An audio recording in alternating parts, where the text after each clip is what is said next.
maka kita butuh review kembali ilmu yang terkait tentang Ramadan sebagai bekal kita berpuasa di dalamnya. Maka yang pertama adalah niat. Bahwasanya niat adalah salah satu hal yang wajib kita ingat ketika berpuasa. Karena Nabi sallallahu alaihi wasallam bersabda, "Innamal a'malu binniyat." Sungguhnya semua amalan itu menjadi sah, menjadi terhitung sebagai suatu ibadah dengan niat. Juga Nabi sallallahu alaihi wasallam bersabda, "Man lam yubayyitis siyam minal lail fala siyamalah." Siapa yang tidak memalamkan puasa, maka tidak ada puasa bagi dia. Ini hadis sahih dikeluarkan Abu Dawud dan dinilai sahih juga oleh Syekh Albani rahimahullahu taala dalam kitabnya Irwaul Ghalil. Maka wajib seorang berniat di malam hari sebelum berpuasa. Di situ ada dua jalan yang ditempuh dan dianjurkan. Pertama adalah berniat setiap malam. Yang kedua adalah berniat di awal malam bulan Ramadan untuk berpuasa sebulan penuh, untuk berjaga-jaga, berhati-hati. Apabila ada malam yang dia lupa berniat, maka sudah tertutupi oleh niat di awal berpuasa selama sebulan penuh. Ini yang direkomendasikan oleh para ulama agar amalan menjadi selamat, agar seorang keluar dari khilaf yang ada di dalam masalah berniat setiap malam bulan Ramadan tersebut. Kemudian sebagai faidah, niat itu berbeda dengan sahur. Tidak semua orang yang sahur itu berniat puasa. Ya, misalnya perempuan haid, dia sahur, tapi apakah dia puasa besok pagi? Tidak. Anak kecil, dia bangun sahur, apakah artinya dia berniat puasa esok pagi? Tidak. Sahur adalah amalan sunnah dalam berpuasa, dia bukan niat. Namun kebanyakan aghlab orang dewasa, orang yang muslim, kalau sudah bangun sahur, maksudnya itu adalah untuk puasa besok pagi. Tapi kadang kebiasaan itu juga menjadi luntur niatnya, karena sudah terbiasa bangun, ya sudah makan saja. Lengah dia dari tujuan, yaitu berpuasa. Dari itulah mengatakan beda antara niat dengan sahur. Niat adalah rukun dalam berpuasa, sahur itu adalah amalan sunnah. Baik, ini faedah. Kemudian waktu berpuasa. Waktu berpuasa diawali dengan fajar, terbitnya subuh yang asli. Allah Subhanahu wa taala berfirman, "Wa kulu washrabu hatta yatabayyana lakumul khaytul abyadu minal khaytil aswadi minal fajr." Dan makanlah kalian, minumlah kalian sampai menjadi terang, menjadi jelas bagi kalian benang putih dari benang yang hitam di waktu fajar. Maksudnya ayat ini adalah makan dan minum itu boleh selama masih waktu malam. Tapi kalau sudah nampak dan jelas waktu subuh, maka tidak boleh lagi makan. Tidak boleh lagi makan dan minum. Fajar ada dua. Nabi sallallahu alaihi wasallam bersabda, "Al-fajru fajrani." Fajar itu ada dua. Fa ammal awwalu fa innahu la yuharrimu at-ta'am wa la yuhillu as-salah. Adapun fajar yang pertama tidak mengharamkan makanan dan tidak menghalalkan salat.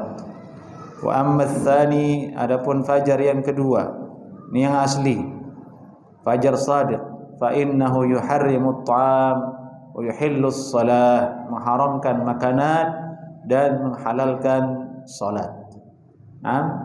Jadi di zaman Nabi sudah ada azan 2 kali, itu sunnah di zaman Nabi. azan atau fajar, dua fajar, fajar yang palsu, fajar yang shadiq. Fajar yang shadiq itulah awal mulai seorang berpuasa. Kemudian di sini ada faedah. Waktu imsak yang beredar di negara kita itu bukan fajar shadiq, bukan awal untuk berpuasa. Awal berpuasa itu fajar shadiq. Adapun imsak itu hanya persiapan untuk menuju puasa. Masih boleh orang makan, masih boleh orang minum. Jadi itu tidak boleh diyakini itu sebagai awal puasa. Kalau diyakini sebagai awal puasa, jatuh kepada bid'ah. Tapi kalau tidak diyakini, ya hanya dijalani sebagai rutinitas biasa, ya persiapan, tidak ada masalah insyaallah taala.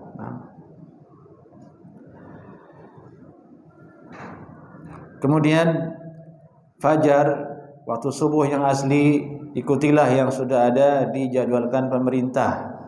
Tidak boleh seorang menggulirkan ke publik, menggulirkan di grup-grup isu bahwasanya fajar waktu subuh di Indonesia kecepatan. Biar tidak terjadi fitnah dan kebingungan.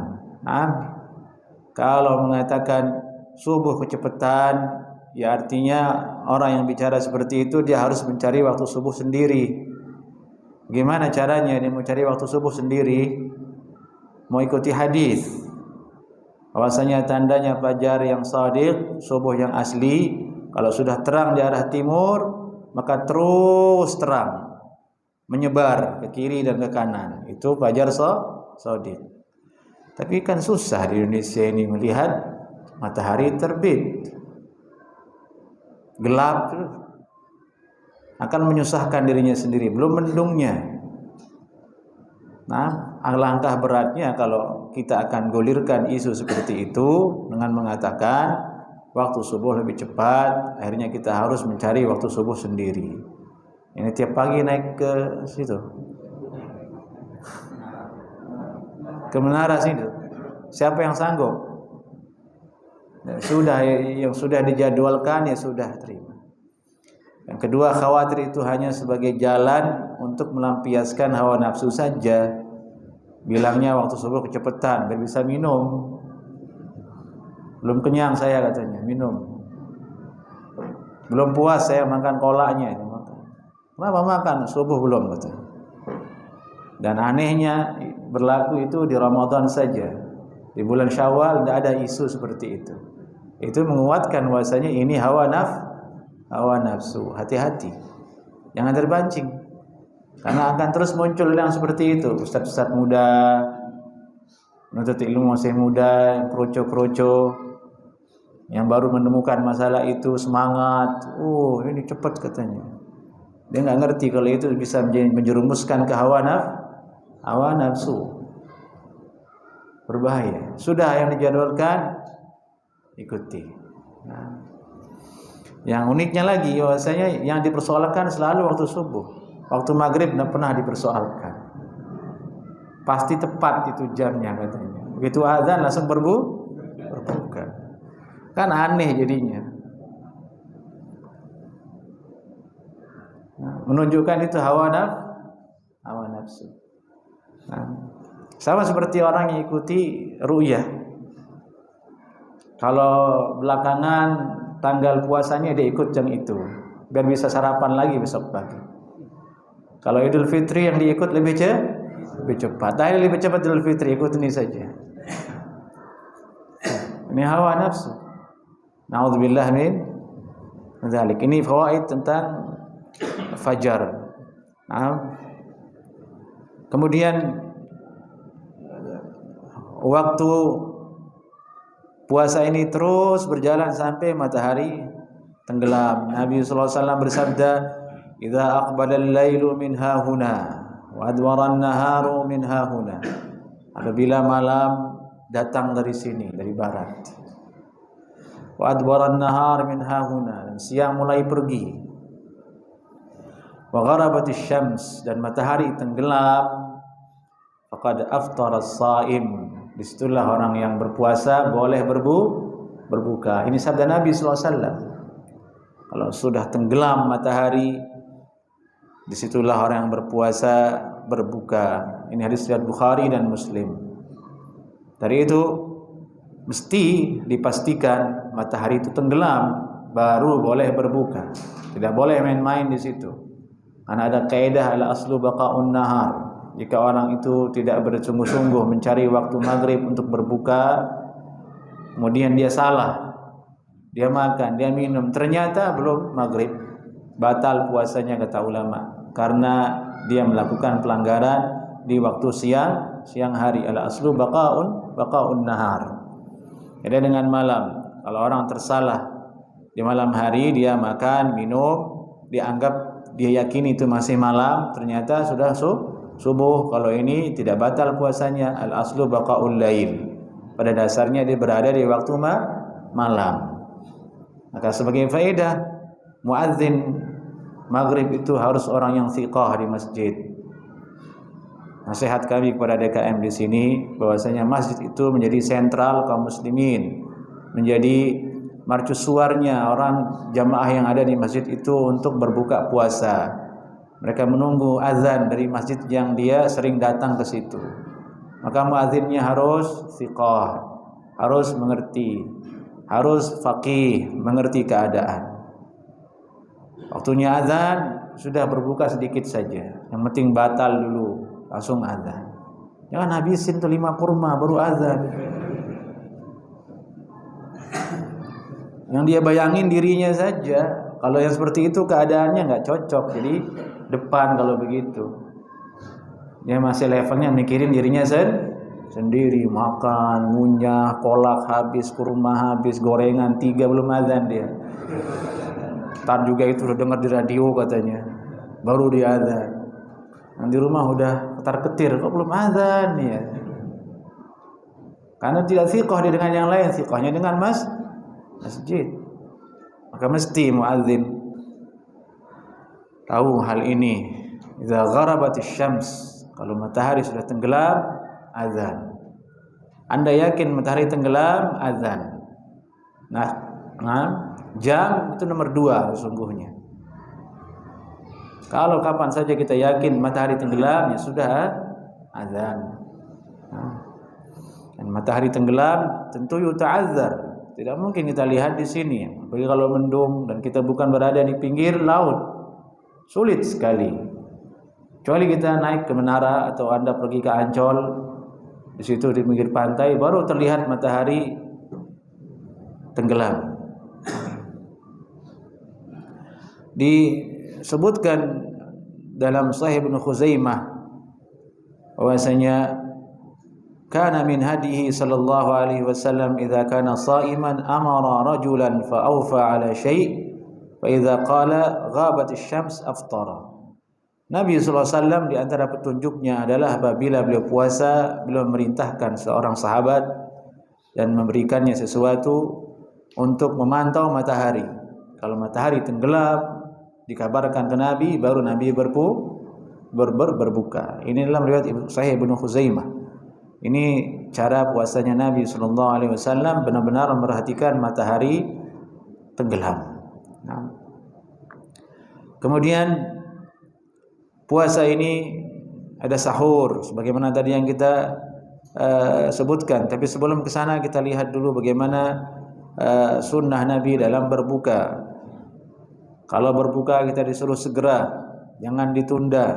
Nabi sallallahu alaihi wasallam bersabda, la yazaluddin zahira ma ajjalan nasul fitra li'anna al-yahuda wan nasara yuakhirun.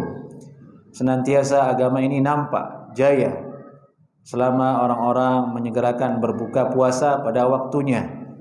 Jangan ditunda-tunda, karena Yahudi dan Nasrani mengakhirkan berbuka puasa. Ini disebutkan dalam Sahih At-Targhib oleh Al-Albani rahimahullahu taala.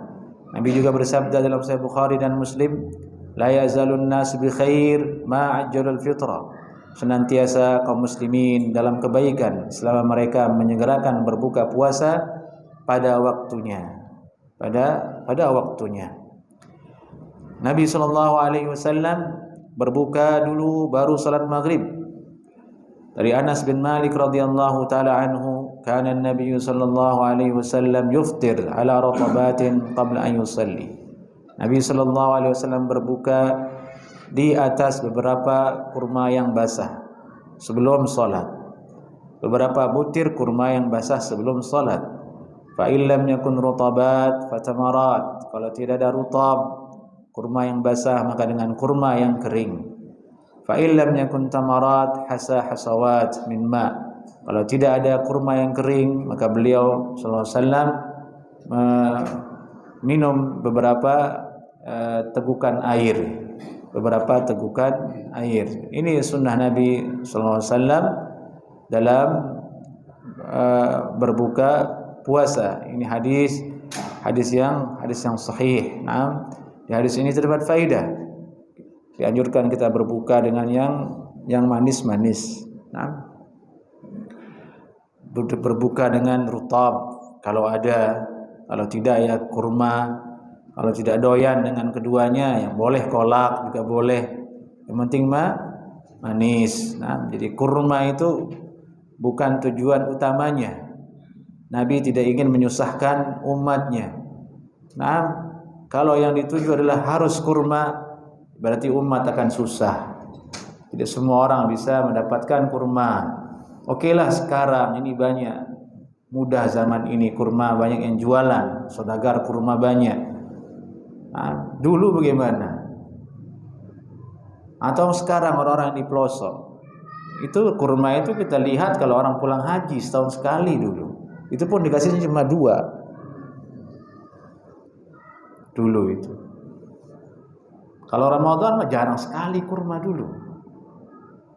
Nah, dari itu maksudnya adalah di situ bukan kurma itu aslinya, tapi yang manis-manis.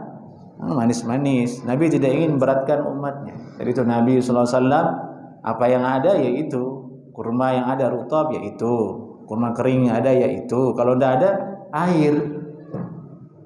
Itu menunjukkan yang termudah. Tidak ingin beratkan umatnya. Termudah, tidak ingin beratkan umatnya. Nah, dari itu tidak boleh kita beratkan masyarakat untuk harus antar makanan ke masjid.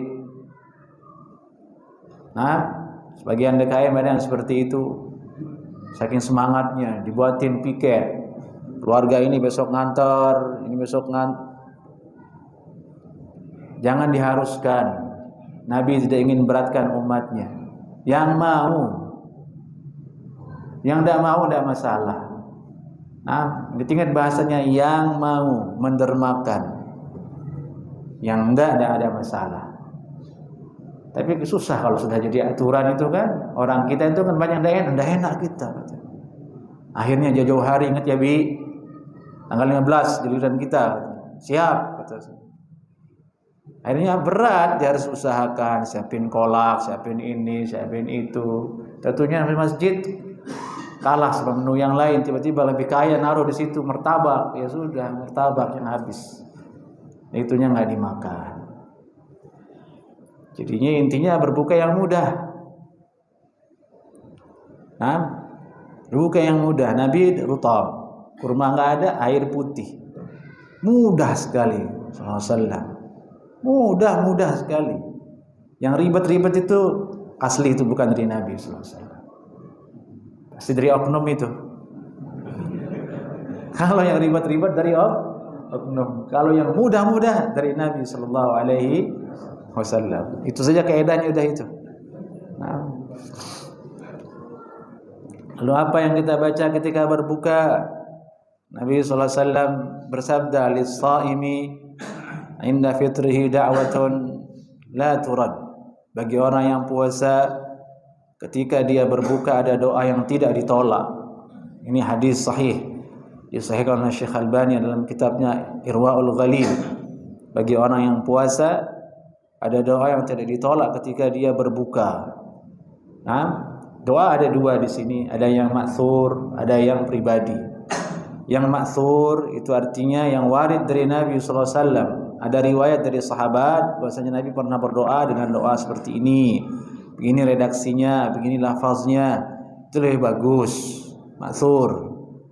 Ada yang tidak maksur, maksudnya yang dibuat sendiri oleh orang yang berpuasa itu juga boleh. Nah, boleh dua-duanya, yang paling afdal yang maksur. Karena Nabi bersabda di awal tadi, ketika orang berpuasa itu ada doa yang mustajab ketika dia berbuka, umum. Mau minta apa saja.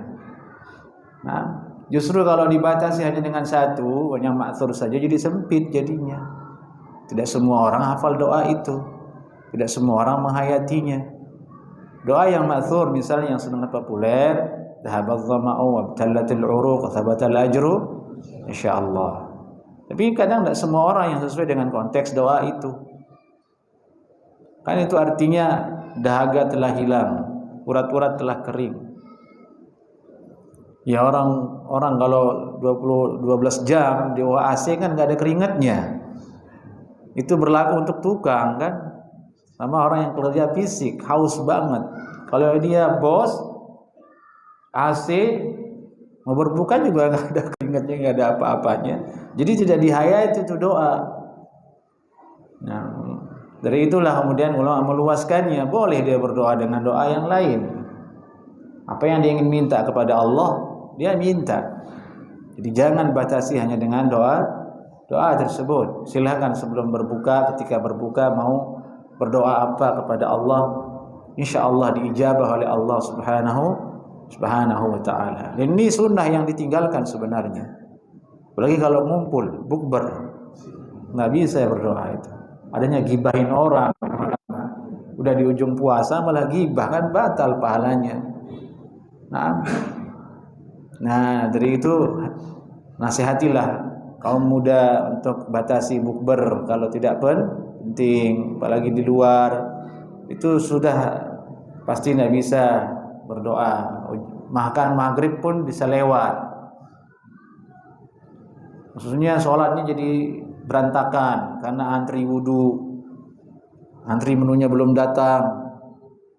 Nah ini nasihat bagi pemuda yang masih muda. Kalau yang tua-tua mah udah nggak gemar tuh bukber keluar, karena udah pengalaman, tidak ada nikmatnya sedikit pun. Adanya ribet, ribet. Sholat tidak dapat, makanan tidak enak, duit yang keluar banyak. Tapi selalu ada generasi yang ingin melakukan itu. Maka kita nasihati. Perempuan, istri dinasihati, anak muda jangan terlalu sering bukber. Nah, apalagi kalau mengorbankan sholat jamaah. Ini berbahaya sekali. Taib. Kemudian barulah Nabi sallallahu alaihi wasallam kalau sudah berbuka, Nabi kemudian salat berjamaah, salat maghrib. Kemudian lanjut ke sahur. Nabi sallallahu alaihi wasallam sahur. Nabi sallallahu alaihi wasallam bersabda, ini hadis populer sekali, tasahharu fa inna fis sahuri barakah, Bukhari dan Muslim. Makan sahurlah kalian, sungguhnya pada sahur itu ada berkah. Ada berkah. Dikatakan sahur sesuai dengan waktunya, yakni di akhir malam. Di akhir malam. Kalau jam 10 itu makan malam namanya. Tapi sebagian kaum muslimin masih ada yang seperti itu, meniatkan itu sahur. Rahmat Allah luas, mudah-mudahan berkah terhitung sebagai sahur. Sebagian kaum muslimin yang mereka adalah orang yang pekerja, banyak yang seperti itu. Kita sahur sekarang aja ya anak-anak, jam 10 malam sebelum tidur sahur, biar tidak bangun lagi besok sudah sholat subuh. Ya mudah-mudahan terhitung sebagai sahur. Tapi yang aslinya sahur itu sebagaimana namanya akhir malam, sahar, waktu sahar. Nah, sepertiga malam bangun untuk sahur. Ada berkah di situ. Lagi-lagi Nabi SAW sahur dengan kurma. Ni'ma sahurul mu'min at-tamar. Yani menu sahurnya orang beriman itu kurma yang paling bagus. Kurma dikatakan paling bagus karena dia qut, pada dia makanan pokok. Maka di sini di Indonesia makanan pokoknya apa? Nasi. Karena hikmahnya itu litaqwiyatis shaim, untuk memperkuat orang yang puasa agar tidak kelaparan. Kalau orang Indonesia kan tidak biasa dengan kurma. Kalau antum sahur dengan kurma, nanti jam 7 udah panas perut. Apalagi kalau kurma kering, ya Allah, udah panas perut nih. Yang bikin adem apa Pak? Nasi kan bikin adem. Sama sayur kan, sayur bening atau kelor, ya itu bismillah itu. Supaya kuat kita berpuasa. Ini puasa bukan mau nyiksa kita. Disuruh sama Nabi, berkah itu. Jangan sia-siakan sunnah itu. Kita berusaha itu untuk sahur supaya kita tidak mengeluh nanti ketika berpuasa. Ada laparnya, tapi karena sudah ada sahur, alhamdulillah. Dan ini perlu untuk orang yang mau sepuh usianya, karena perut suka lapar. Kalau anak muda masih kuat ya. Kayak kalau udah 40 tahun ke atas itu ya lapar tuh. Makanya wajib sahur. Wajib maksudnya jangan tinggalkan biar tidak tergoda untuk berbuka, biar kuat untuk ibadah, membacakan mukhatam, membaca Al-Qur'an. Katanya mau seperti Imam Syafi'i 60 kali khatam. Ya sahur kalau begitu. Nggak boleh diremehkan sahur. Ini sunnah Nabi Sallallahu Alaihi Wasallam. Dan kemudian tidak disunnahkan kita membuat kegaduhan di waktu sahur, teriak-teriak di speaker masjid, di toa, sahur, nggak ada seperti itu. Itu justru merusak kekhusyuan kaum muslimin, merusak orang yang tidak berpuasa. Kita hidup di negeri yang ada orang tidak Islam, dia juga punya hak kita berbuat baik ke mereka. Jangan diganggu dengan suara teriak-teriak sahur. Akhirnya nggak jadi dia masuk Islam gara-gara dia teriak sahur. Nabi tidak pernah nyuruh seperti itu. Apalagi keliling tong sahur. Sekarang udah modern Pak, alarm orang udah punya satu-satu di rumah, masih aja speaker sahur. Yang lebih bahaya lagi, sebagian kaum muslimin teriak sahurnya itu dengan kalimat jorok, ngomong yang jelek-jelek di speaker, bangunin orang sahur. Wajib diingkari perkara tersebut. Masjid bukan untuk teriak-teriak. Masjid untuk azan. Itu saja, speaker luar itu untuk azan. Baca Quran disuruh pelan-pelan sama Nabi SAW. Jangan ganggu orang lain di samping sedang sholat sunnah. Itu saja fungsinya. Jadi mic ini harus dijaga Pak. Nih, jangan biarkan tangan sembarangan mau teriak-teriak di situ. Bukan begitu sunnah Nabi Sallallahu Alaihi Wasallam. Tapi karena sudah kadung dibiarkan bertahun-tahun di negeri kita, akhirnya dianggap bagus, dianggap perkara yang positif. Kalau datang orang ingin meluruskan, dituduh sebaliknya, ingin merubah kebaikan. La haula wala quwwata illa billah. Nasallallahu taala ala afiyah. Baik.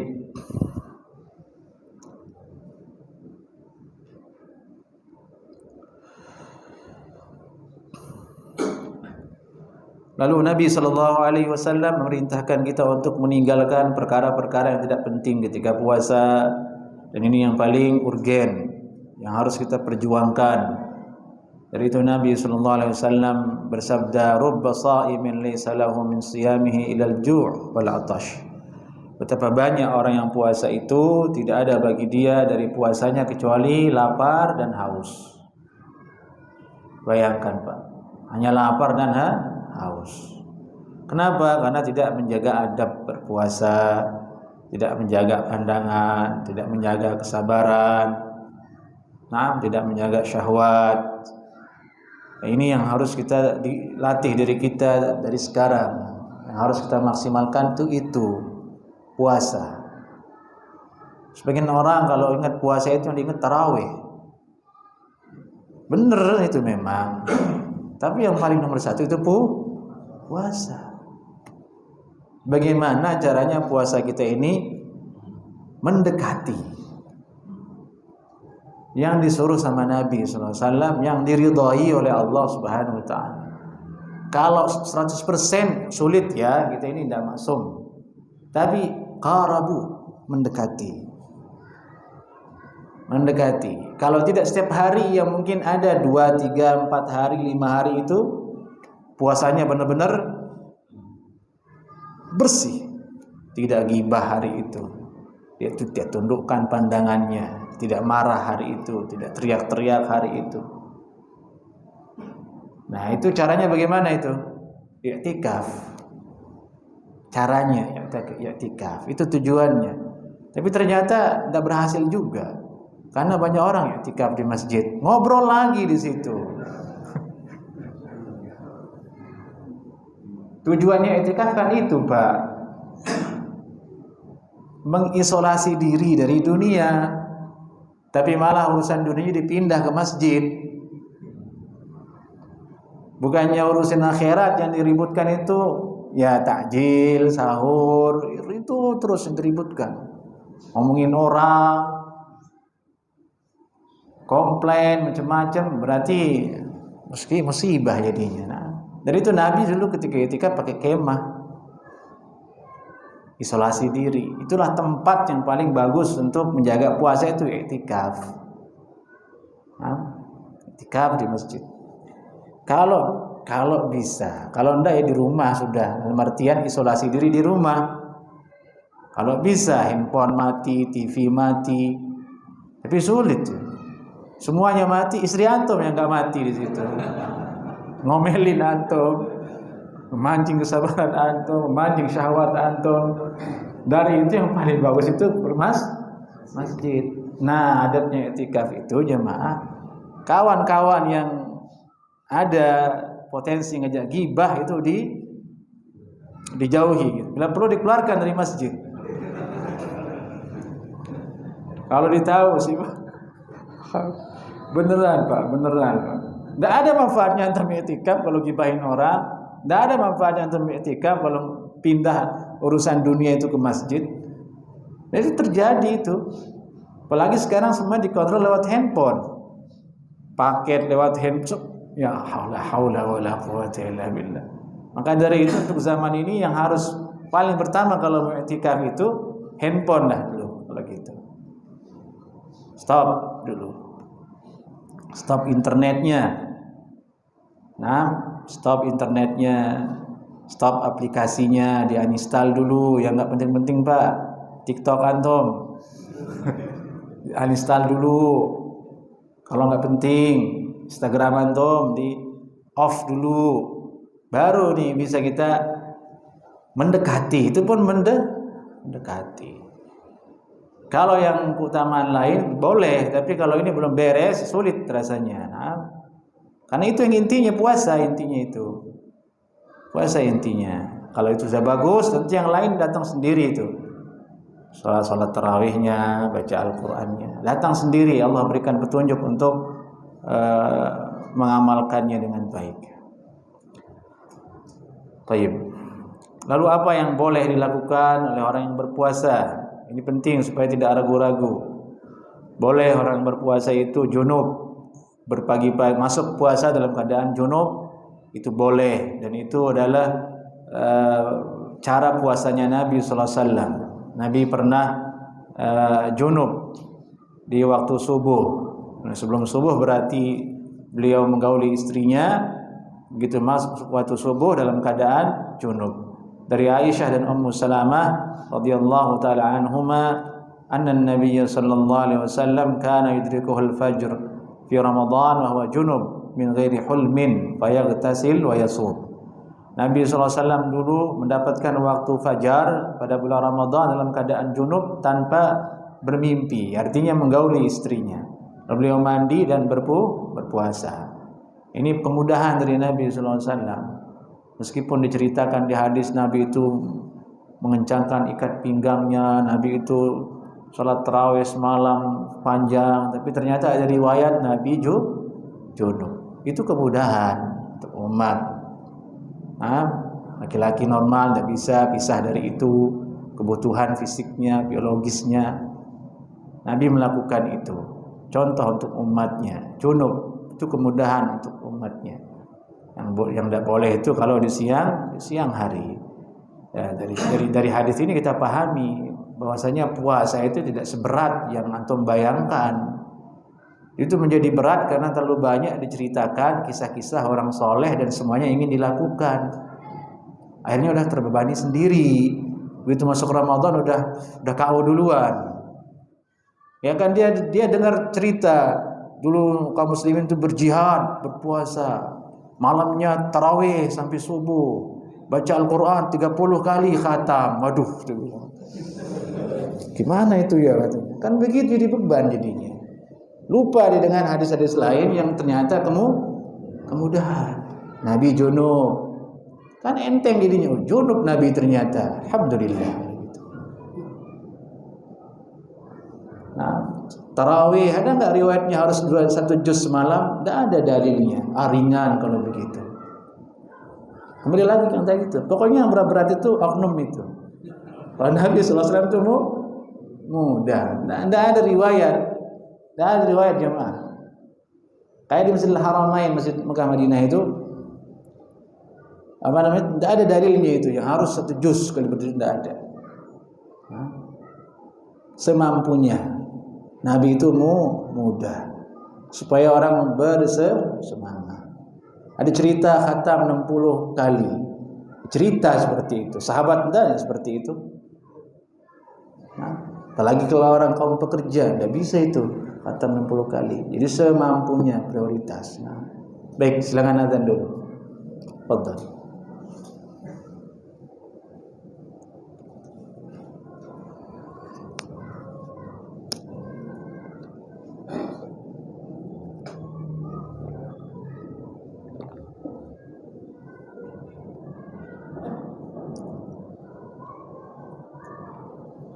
Allahu Akbar.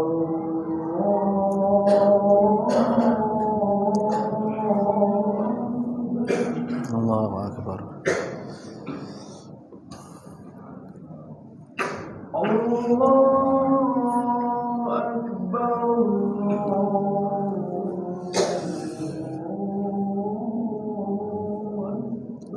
Allahu Akbar. Asyhadu an la ilaha illallah.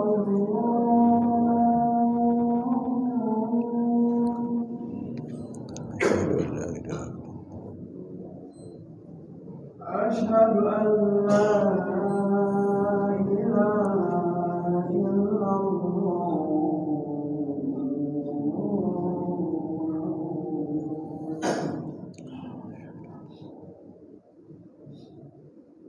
Asyhadu anna Muhammadan Rasulullah.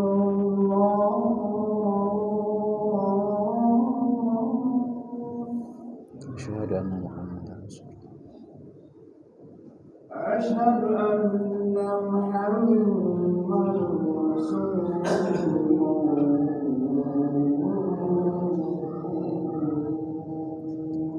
Asyhadu anna Muhammadan Rasulullah. Hayya 'alas shalah.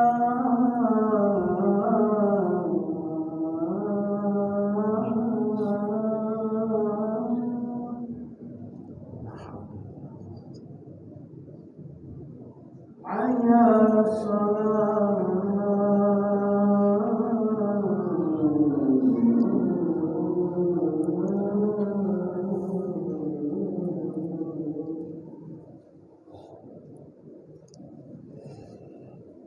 Hayya 'alal falah.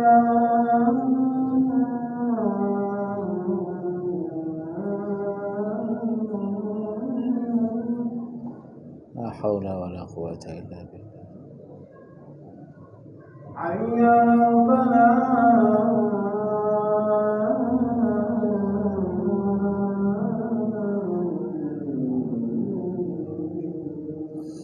La haula wa la quwwata illa billah. Allahu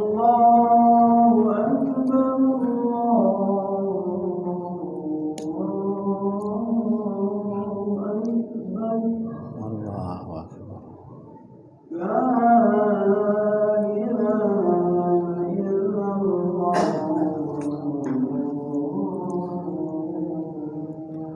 لا إله إلا الله محمد رسول الله اللهم رب هذه الدعوة التامة والصلاة القائمة آت محمد الوسيلة والفضيلة وابعث مقاما محمود الذي وعدته إنك لا تخلف الميعاد.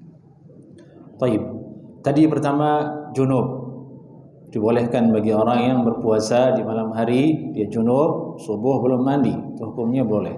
Yang kedua, siwak, boleh orang yang berpuasa bersiwak. Yang ketiga, berkumur, boleh berkumur bagi orang yang berpuasa ketika berwudu, hanya saja dibatasi oleh Nabi SAW agar jangan berlebihan. Nabi SAW bersabda, baligh fil istinsyaq illa an takuna sha'ima. Ini maksimalkanlah istinsyaq, ini memasukkan air ke dalam hidung ketika berwudu, kecuali kamu dalam keadaan berpuasa. Disuruh untuk sederhanakan oleh Nabi SAW. Kumur boleh, istinsyaq juga boleh, tapi jangan berlebihan, jangan terlalu maksimal, nanti khawatir masuk air ke dalam rongga menjadi batal puasanya. Taib. Yang keempat, al-mubasyarah wal qublah lis-shaim, mencium boleh hukumnya bagi orang yang berpuasa. Jadi dalam riwayat yang sahih dari Ummul Mukminin Aisyah radhiyallahu taala anha, beliau berkata, yakni Rasulullah SAW yuqabbil wa huwa shaim. Beliau mencium dalam keadaan berpuasa. Yubashir wa huwa shaim, dan beliau memeluk, yakni bersentuhan dengan istrinya dalam keadaan berpuasa. Walakinnahu kana amlakakum liirbihi, tapi Nabi sallallahu alaihi wasallam adalah sosok yang paling kuat menahan irbnya, yakni syahwatnya. Dari itu ulama mengatakan dirinci hukum ini. Kalau seandainya itu untuk orang yang tidak bisa menahan diri, maka makruh hukumnya. Bagi orang yang menahan diri, bisa menahan diri, boleh hukumnya. Dibahasakan oleh mereka dengan berkata yukrah dzalika lisyabab duna syekh. Makruh mencium, memeluk, mesra-mesraan dengan istri bagi yang masih muda, masih energik. Kalau sudah tua boleh. Ini kata ulama, tua boleh.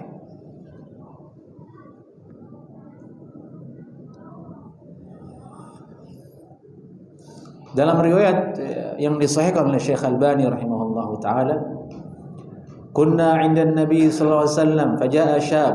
Kami sedang duduk bersama Nabi sallallahu alaihi wasallam, datanglah seorang pemuda dan berkata, ya Rasulullah, uqabbil wa ana shaim. Boleh tidak saya mencium dalam keadaan saya puasa? Qala la, jangan. Jangan, kata Nabi sallallahu alaihi wasallam. Dari itulah ada ulama mengatakan makruh pemuda itu nikah di bulan Sya'ban.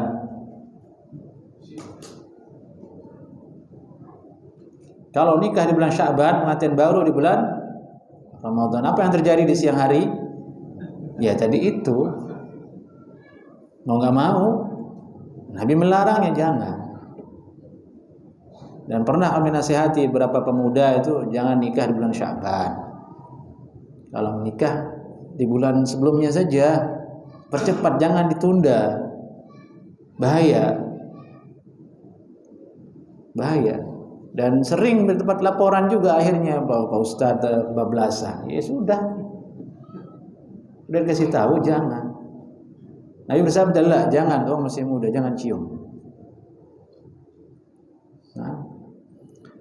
Faja'a syaikhun, datanglah orang yang sudah tua. Qala uqabbil wa ana shaim. Kalau saya bagaimana Nabi? Boleh tidak saya cium mesraan, saya sudah tua ini? Nah, boleh. Sahabat bilang kiri kanan, kok boleh, beda hukumnya. Oh, ternyata yang tua ini bisa menahan diri, atau kedua kemungkinan tidak bisa bersyahwat lagi.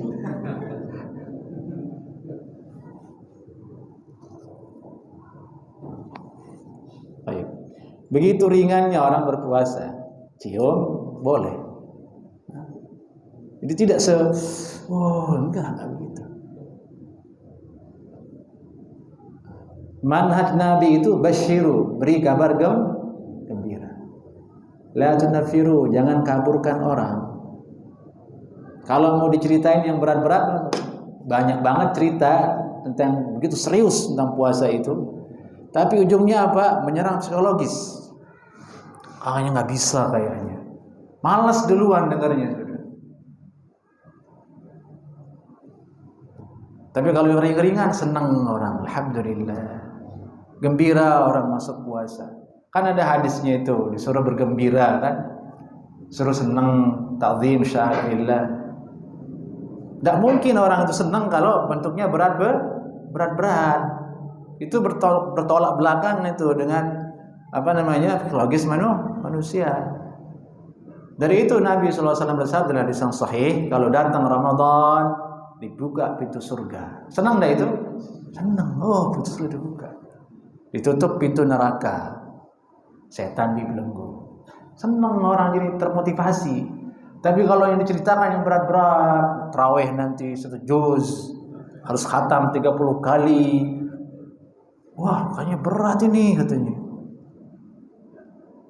Udah begini duluan, udah akhirnya ya sudahlah, tawakal ala Allah katanya. Bagaimana lagi? Nah, kita nggak mau seperti itu jamaah. Puasa itu menyenangkan. Tidak ada yang berat. Mudah semua. Mudah semua Nabi SAW. Nabi SAW bersabda, khudhu minal amali ma tutiqun. Ambil suatu amalan itu sebatas yang kamu sanggupi. Nah, yang kita sanggupi dan yang hati kita nyaman, tulus, ikhlas. Lakukan itu dan istiqomah di atasnya. Udah ada zamannya lagi yang dibuat-buat itu. Nah, tidak ada lagi, nggak zamannya antum kita ini ibadah sambil ngedumel, itu nggak ada, nggak boleh. Ya misalnya imam terlalu panjang, ngedumel nggak? Ngedumel sebenarnya tarawih. Memang kalau gaya-gayaan mah seneng gitu, 1 juz itu, masya Allah. Tapi di hati, lama banget ini. Lah terus apa manfaatnya begitu? Coba tanya, apa manfaatnya kalau gitu? Tidak ada manfaatnya. Dulu sahabat itu jadi imam Nabi, Pak. Yang riwayat yang sampai pegang tombak gini, tongkat, bertahan berdiri, itu Nabi yang jadi imam. Sudah senang sahabat sebenarnya. Hatinya itu senang, hanya fisiknya tidak kuat. Kalau kita lain ini, dua-duanya fisiknya kuat, hatinya nggak senang. Ingat, ibadah itu tuh yang ikhlas, itu yang diterima oleh Allah. Kalau nggak ikhlas tuh nggak diterima, Pak. Yang senang hati antum ibadah itu yang diterima. Tentrem hati antum, bisa nangis untuk ingat akhirat. Besoknya bisa lanjut lagi juga ibadah itu. Itu yang disenangi Nabi SAW. Dari itu lanjutannya hadis tadi itu, fa innallaha la yamallu hatta tamallu. Allah tidak akan bosan memberikan kalian pahala sampai kamu bosan. Ya artinya kalau mau Allah tidak bosan, ya udah lanjut ibadah. Bagaimana caranya? Yang kita sanggupi saja.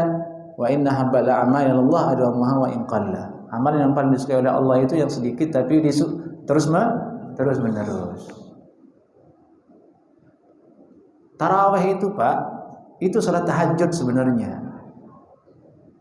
Tapi bonus untuk kaum muslimin dimajukan setelah Isya di zaman Umar, supaya yang nggak pernah tahajud itu bisa tahajud. Nah, sekarang ini kalau hanya motivasinya itu saja, setelah Ramadan nggak tahajud lagi ya sama baik berarti kalau gitu.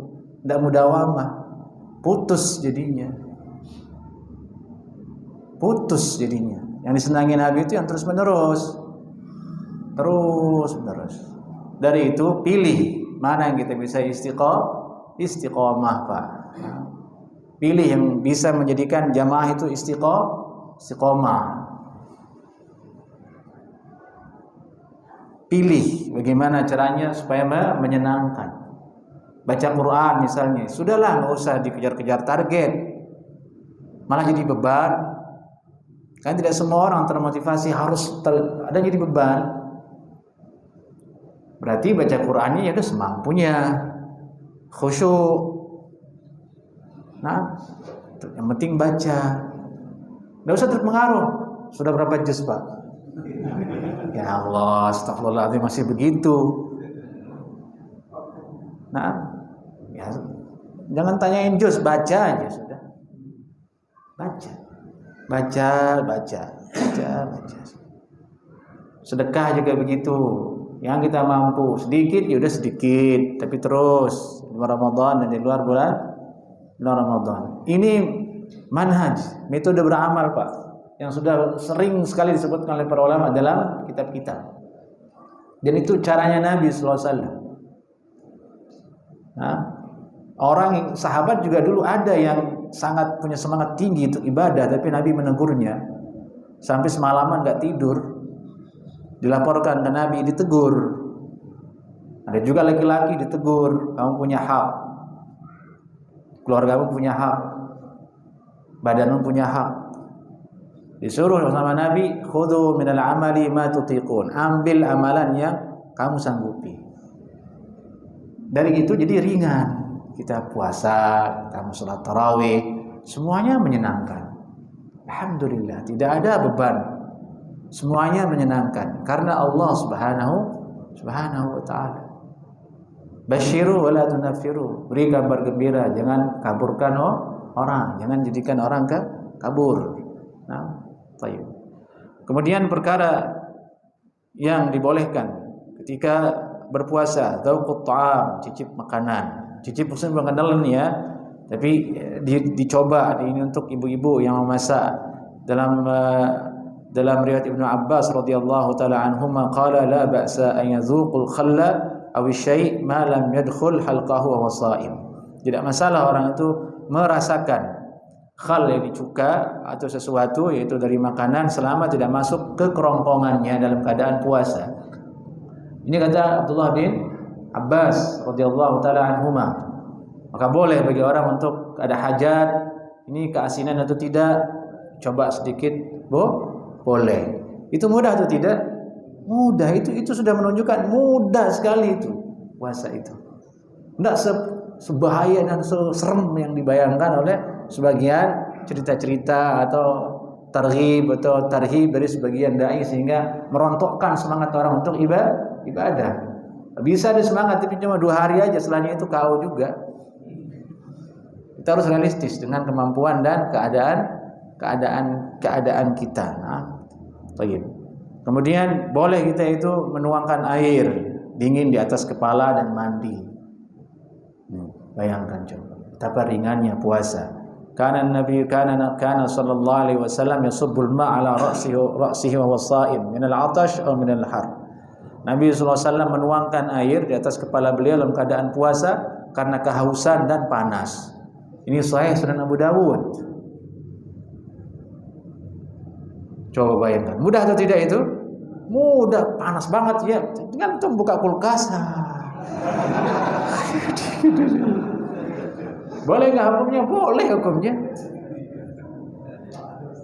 Jadi nggak ada ceritanya itu ibadah itu ribet susah-susah, nggak ada. Itu yang wajib loh Pak, seperti itu puasa. Nabi seperti itu contohkan ke umatnya supaya umatnya itu ayo puasa. Ini maghfirah dari Allah, ampunan dari Allah. Allah aja sudah mudahkan kok, kenapa kita yang bersusah-susah? Itu yang wajib loh, apalagi yang bentuknya ibadah sunnah seperti salat tarawih, itu ibadah sunnah. Nah, jangan jadikan beban untuk diri antum. Boleh antum tarawih di mana saja, boleh. Harus ikhlas kepada Allah Subhanahu Wa Taala, intinya itu saja. Nah, bahkan sebagian salaf itu nyuruh salat sendiri di rumah. Umar yang nyuruh untuk sholat di awal malam, dia sendiri sholat di rumah sendirian di akhir malam. Kan ingin mempertahankan dulu sholatnya Nabi Sallallahu Alaihi Wasallam. Jadi itu penghafal Al-Quran disuruh untuk sholat sendiri kalau punya hafalan Al-Quran. Dia punya hafalan nih banyak tapi nggak ada jadwal jadi imam. Boleh dia sholat sendiri untuk murajaah hafalannya daripada dia diem aja gitu. Hanya mendengar. Ada riwayat dari Ibnu Umar mengatakan itu diem seperti keledai gitu. Padahal dia punya hafalan, suruh baca kalau dia mampu. Jadi intinya jemaah yang ingin saya sampaikan itu Tidak boleh kita itu kena psikologis kita sebelum masuk puasa dengan cerita-cerita amalan yang berat-berat itu. Akhirnya menjadikan kita malas, nyerah duluan. Yang kita munculkan itu adalah sukacita, semangat. Jalannya adalah menganggap itu mudah. Dan itu faktanya seperti itu. Puasa itu mudah, tarawih itu mudah, baca Al-Quran itu mudah. Ini hari tahun bulan maghfirah, bulan ampunan, bulan berkumpul bersama keluarga. Nanti ada lebarannya, senang alhamdulillah. Dengan begitu kita jadi hamba yang bertakwa kepada Allah Subhanahu wa taala. La'allakum tattaqun. Itu yang ingin kami sampaikan di majelis ini supaya kita tahu arah dan cara kita beribadah kepada Allah Subhanahu wa taala, dasar-dasar kita bersemangat untuk ibadah kepada Allah Subhanahu wa taala. Baik, ada pertanyaan jemaah?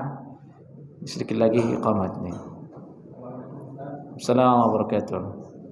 Bisa orang sudah lansia Ustaz, tidak bisa melaksanakan ibadah puasa, apakah kewajiban untuk membayar fidyah memberikan makan kepada seseorang kepadanya? Bila mana diberikan status bulan, apakah diperbolehkan Ustaz?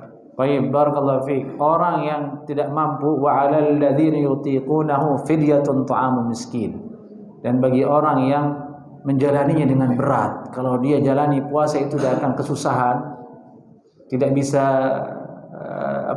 sembuh atau semakin tua, maka wajib bagi dia fidyah. Ayat ini maksudnya orang tua, orang yang sakit menahun tidak bisa sembuh. Orang tua kalau tahun ini tidak bisa puasa, ya berarti nanti di bulan Syawal lebih tidak bisa puasa karena semakin tua. Masuk ke dalamnya perempuan hamil dan menyusui, kata ulama. Tahun ini dia hamil, besok dia menyusui, hamil lagi, menyusui lagi, hamil lagi, menyusui lagi, nggak ada hentinya. Kapan dia mau qadha? Akhir masuk ke sini, kata ulama, sebagian ulama, dia bayar fidyah. Cara bayarnya itu adalah ta'am miskin, makanan untuk orang miskin. Makanan ini uruf kita, satu porsi makanan yang sudah jadi. Jangan ngasih beras. Ngasih beras ribet. Orang miskin kasih beras ribet. Beli gas lagi, mahal gas. Nyolok di rice cooker, mahal listrik token. Mau ngasih beras, tidak sesuai dengan tujuannya. Ta'amu miskin, makanan untuk orang miskin. Permudah, dia sudah jadi, nasinya sudah jadi, lauknya sudah tinggal lep, lah itu dikasih. Kapan ngasihnya? Boleh setiap malam, boleh dikumpulkan nanti di akhir Ramadan. Semuanya boleh. Pilih yang termudah untuk kita, untuk diri kita yang melakukannya. Yang mudah bagi saya adalah dikumpulkan, ya sudah, lakukan itu. Yang mudah bagi saya adalah setiap malam, lakukan itu. Dikembalikan kepada keadaan masing-masing. Manhaj Nabi itu memilih yang termudah. Jika perkara itu boleh hukumnya. Nah, Nabi itu metodenya sekali lagi memilih yang termudah. Aisarah, yang paling mudah. Nabi paling tidak senang yang ribet-ribet, yang termudah. Dari itu orang Arab pada dasarnya simpel, mudah. Kamu yang ribet-ribet. Di Indonesia ya astagfirullahaladzim, agak ribet kalau di Indonesia. Nah, baik, baik. Barakallahu fiik. Ada lagi jemaah yang tanyakan?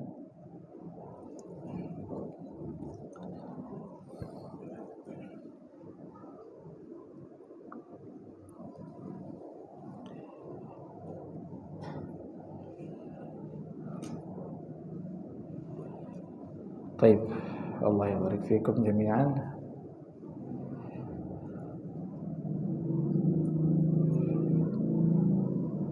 Sampai di sini kajian kita jemaah. Semoga Allah berikan kita semua taufik untuk beramal, dan semoga Allah terima amal ibadah kita, Allah ijabah doa-doa kita, Allah ampuni kedua orang tua kita, Allah ampuni guru-guru kita, Allah ampuni orang-orang yang kita cintai dosa-dosanya, dan Allah masukkan kita semua ke dalam surganya. Dan semoga Allah berkati kajian kita ini, karena ini kajian penutup. Nanti disambung lagi di bulan Syawal sebagaimana biasa. Aqulu qawli hadza. Assalamualaikum warahmatullahi wabarakatuh.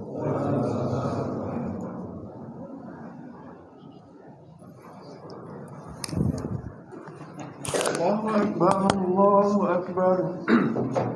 Asyhadu an la